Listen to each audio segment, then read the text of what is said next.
പട്ടാപ്പകൽ വന്ന തീയിൽ വെന്തുരുകുകയായിരുന്നു തളിപ്പറമ്പിലെ വ്യാപാര ഹൃദയം. രക്ഷാപ്രവർത്തകർക്കും അഗ്നിരക്ഷാ സേനയ്ക്കുമൊപ്പം ദുരന്തഭൂമിയിലേക്ക് ഓടിയെത്തിയ ഒരു കൂട്ടം മനുഷ്യരുണ്ട്. തീപിടുത്തത്തിന് ആക്കം കൂട്ടിയേക്കാവുന്ന വൈദ്യുതി ബന്ധം നിയന്ത്രിച്ച KSEB ജീവനക്കാർ.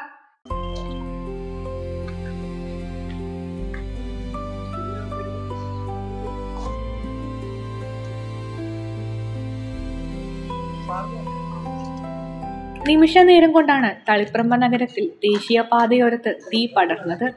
ഒരു കടയിൽ നിന്ന് മറ്റ് നിരവധി കടകളിലേക്ക് പടരുകയും ഭീകരാവസ്ഥയാവുകയും ചെയ്തു. അപ്പോഴും പോലീസും അഗ്നിരക്ഷാ സേനാംഗങ്ങളും ജനപ്രതിനിധികളുമെല്ലാം റോഡിൽ നിന്ന് ആളുകളെ മാറ്റാൻ പാടുപെടുകയായിരുന്നു.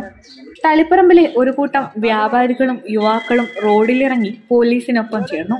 കടകളിലെ സാധനങ്ങളും ബോർഡുകളുമെല്ലാം കത്തിയിരിഞ്ഞ് ദേശീയപാതയോരത്ത് പതിച്ചുകൊണ്ടിരുന്നു. സമീപത്തെ കടകളിൽ നിന്നെല്ലാം പാചകവാതക സിലിണ്ടറുകൾ പരമാവധി മാറ്റാനും അധികൃതർ ശ്രമിച്ചു. ഇവരോടൊപ്പം KSEB ജീവനക്കാരുമെത്തി. 5:10 തന്നെ ഒരു ഫോൺ കോൾ വന്നിരുന്നു. അതായത് നമ്മളെ ചെരുപ്പ് കട അല്ലെ, അതിന്റെ മുകളിൽ നിന്ന് ഈ പടർന്നയച്ചു. അപ്പോൾ സമയത്ത് തന്നെ നമ്മൾ സബ്സ്റ്റേഷനിൽ വിളിച്ച്, മാങ്ങാട് സബ്സ്റ്റേഷനിൽ വിളിച്ച് സപ്ലൈ മൊത്തമായിട്ട് ഓഫ് ചെയ്തു. എന്നിട്ട് ലൈൻമാൻമാർ സ്ഥലത്തെത്തുകയും ചെയ്തു. ഉടനെ ബാക്കി ട്രാൻസ്ഫോമർ, അടുത്തുള്ള ട്രാൻസ്ഫോമറിലെ ഫ്യൂസൊക്കെ ഊരി വെച്ചു.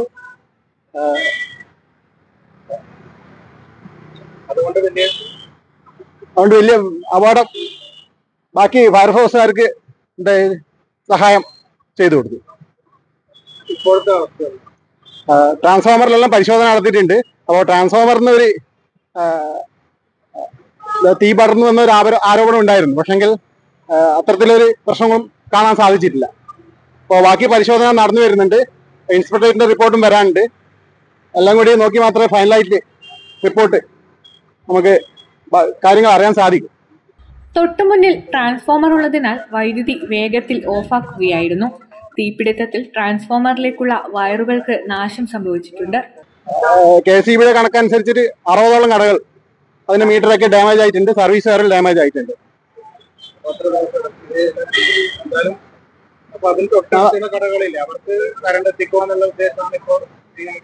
ഇൻസ്പെക്ടറേറ്റിന്റെ അനുമതിയോടെ ബാക്കി ചാർജ് ചെയ്യാൻ സാധിക്കുകയുള്ളൂ.